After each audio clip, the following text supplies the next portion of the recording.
ఈరోజు మన రాజుగారి వంటింట్లో బ్రెడ్ పకోడీ ఎలా తయారు చేసుకోవాలో తెలుసుకుందాం. ముందుగా ఒక బౌల్ తీసుకొని అందులో ఒక కప్ శనగపిండి తీసుకున్నాను. అందులో కొంచెం పసుపు, రుచికి సరిపడా సాల్ట్, కొంచెం కారం, 1 స్పూన్ వాము, అలాగే 1/2 స్పూన్ ధనియా పౌడర్,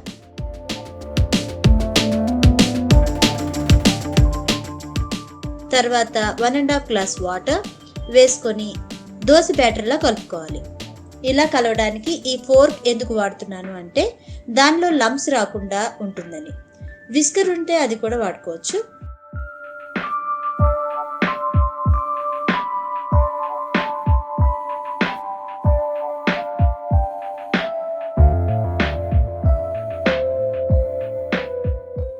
దీనిలో 1/2 స్పూన్ బేకింగ్ సోడా వేస్తున్నాను.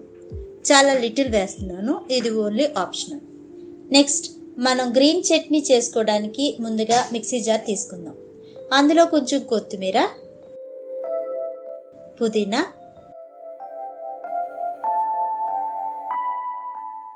జీరా పౌడర్, కొంచెం సాల్ట్, కొంచెం పెరుగు వేసుకొని మూత పెట్టుకొని మిక్సీ కొట్టాలి. ఇప్పుడు మనకి గ్రీన్ చట్నీ రెడీ అయిపోయినట్టే. మనం రెడీగా పెట్టుకున్న బ్రెడ్ని చుట్టూ కట్ చేసుకొని ఉంచుకోవాలి.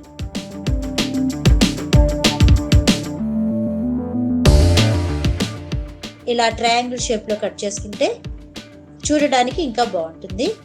నేను యూజువల్గా బ్రౌన్ బ్రెడ్ యూస్ చేస్తాను. వైట్ బ్రెడ్ యూస్ చేస్తే ఇంకా టేస్టీగా ఉంటుంది.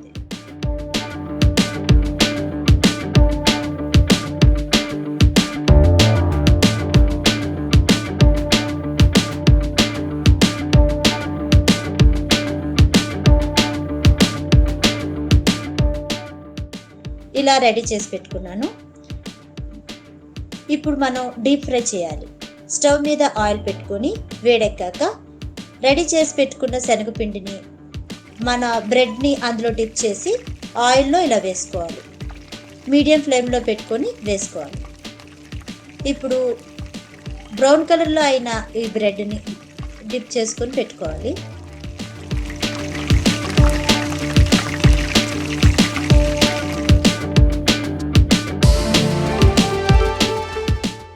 టిష్యూ పేపర్ తోటి ఉన్న ప్లేట్లో ఈ బ్రెడ్ని తీసుకొని సర్వ్ చేసుకోవాలి. యమ్మీ యమ్మీ బ్రెడ్ పకోడా రెడీ. ఇలా ఒకసారి ట్రై చేసి చూడండి. మీ మాధవి, పిన్నమరాజు.